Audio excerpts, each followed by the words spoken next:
ಇವತ್ತು ಟನಲ್ ಬಗ್ಗೆ ಸಹಿ ಸಂಗ್ರಹ ಮಾಡ್ತಾ ಇದ್ದಾರೆ ಸರ್ ಆರ್ ಅಶೋಕ್ ತೇಜಸ್ವಿ ಸೂರ್ಯ ಅವರು. ಒಳ್ಳೇದು, ಜಾಗೃತಿ ಮೂಡಿಸ್ಲಿ. ನಾನು ಈಗಾಗಲೇ ಹೇಳಿದ್ದೀನಿ,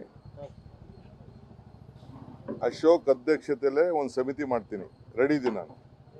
ಅವರೇ ಯಾರು ಮೆಂಬರ್ ಮಾಡಬೇಕು ಅಂತ ಹೇಳಿ ಅದು ಮಾಡಕ್ಕೆ ಹೇಳಿದ್ದೀನಿ.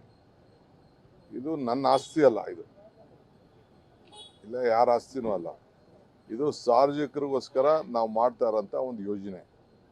ನಾನು ಎಲ್ಲ ಅಧ್ಯಾಯ ಮಾಡಿದ್ದೀನಿ.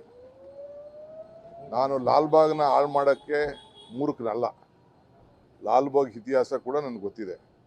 ಲಾಲ್ಬಾಗಲ್ಲಿ ಎಷ್ಟು ಜಾಗ ಉಪಯೋಗ ಆಗ್ತಾ ಇದೆ, ಎಷ್ಟು ಉಪಯೋಗ ಆಗ್ತಾ ಇಲ್ಲ ಅನ್ನೋದು ಕೂಡ ಗೊತ್ತಿದೆ. ರಾಜಕಾರಣ ಮಾಡಬೇಕು. ಇಡೀ ಬೆಂಗಳೂರಲ್ಲಿ ಟನಲಲ್ಲಿ ಮೆಟ್ರೋ ತಗೊಬರ್ಲಿಲ್ವಾ?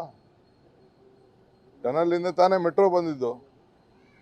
ಇವ್ರು ತಂದಿದ್ರಾ ಅದನ್ನು? ಹೋಗಿ ತೆಗ್ದು ದಾಖಲೆ ತೆಗೆಸಿ ನೋಡಲಿ. ನಾನು ಆವತ್ತು ಕೃಷ್ಣ ಅವ್ರ ಕಾಲದಲ್ಲಿ ಏನು ಒಂದು ವರದಿ ಏನು ಕೊಟ್ಟೆ, ನಾನು 10 ದೇಶಕ್ಕೆ ತಿರುಗಿಬಿಟ್ಟು ಬಂದು ವರದಿ ಕೊಟ್ಬಿಟ್ಟು, ಆವತ್ತಿನ ಕಾಲದಲ್ಲಿ ಟನಲ್ಲು ಒಂದು ಪ್ರಪೋಸಲ್ಲು ವಾಜಪೇಯಿ ಅವರು ಇದ್ದರು, ಅನಂತಕುಮಾರ್ ಇದ್ದರು ಡೆಲ್ಲಿಲಿ. ಕೃಷ್ಣ ಅವರು ನಾವು ಹೋಗಿ ಒಂದು ರಿಪೋರ್ಟ್ ಕೊಟ್ಬಿಟ್ಟು ಅವತ್ತು ಪ್ರಾರಂಭ ಆಯಿತು. ಇವತ್ತು ನಾವೆಲ್ಲ ಅಧ್ಯಯನ ಮಾಡಿದ್ವಿ. ಅವ್ರಿಗೆ ಯಾವುದೇ ಅಭಿವೃದ್ಧಿ, ಈಗ ಜಾರ್ಜ್ ಅವ್ರ ಕಾಲದಲ್ಲಿ ಇದನ್ನು ಸ್ಟೀಲ್ ಫ್ಲೈಓವರ್ ಮಾಡಬೇಕು ಅಂತ ಹೊರಟರು, ವಿರೋಧ ಮಾಡಿದ್ರು. ಸೊಲ್ಯೂಷನ್ ಏನು? ಈಗ ಅವ್ರು ಹೇಳ್ತಾ ಇದ್ದಾರೆ, ಯಾರೊಬ್ಬ MP ಬಂದು ಮಾತಾಡ್ತಾ ಇದ್ದಾರೆ, ಇದನ್ನು ರೈಲ್ ಮಾಡಿ ಅಂತ ಅಂದ್ಬಿಟ್ಟು. ಎಲ್ಲಿದೆ ರೈಲ್ ಮಾಡೋಕ್ಕೆ? ಸೆಂಟ್ರಲ್ ಗೌರ್ಮೆಂಟ್ ಇದೆ, ಮಾಡಲಿ ರೈಲು.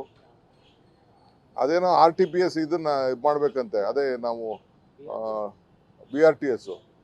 ಏನಂತ ತಲೆ ಇದೆಯಾ? ಬೆಂಗಳೂರಲ್ಲಿ ಎಲ್ಲರೂ ಜಾಗ ಇದೆಯಾ RTPS ಮಾಡೋಕ್ಕೆ? ದಿನಕ್ಕೆ 100 ಜನ ಸಾಯ್ತಾರಷ್ಟೇ. ಜಾಗ ಎಲ್ಲಿದೆ?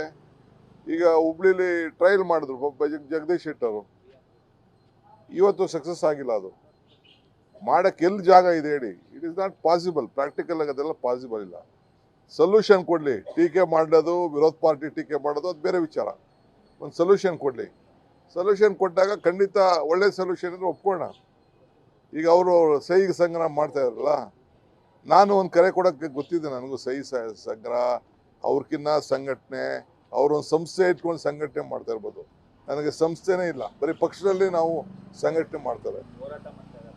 ಅವರು ಸಂಘಟನೆ ಒಂದು RSS ಸಂಘಟನೆ ಇಲ್ಲ ಅಂತಂದರೆ ಅವ್ರ ಪಾರ್ಟಿ ಝೀರೋ. ಇವತ್ತೇನಾರು ಅವ್ರ ಪಾರ್ಟಿ ಬದುಕಿದೆ ಅಂದರೆ RSS ಇಂದ. ಅವ್ರು ಬೇರೆ ಏನೇನು ಅವ್ರ ಹತ್ರ ಏನು ಅಸ್ತ್ರ ಏನಿಲ್ಲ.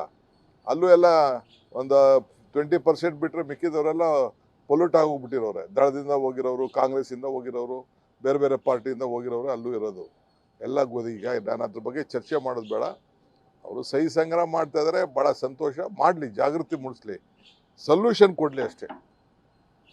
ಏನು ಮಾಡಬೇಕು ಅಂತ ಸೊಲ್ಯೂಷನ್ ಕೊಡಲಿ, ಅದ್ರ ಪ್ರಕಾರ ಮಾಡೋಣ.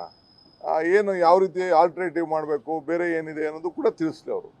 ಅದು ಕೂಡ ನಾನು ಗಮನಿಸೋಕ್ಕೆ ನಾನು ತಯಾರಿದ್ದೆ.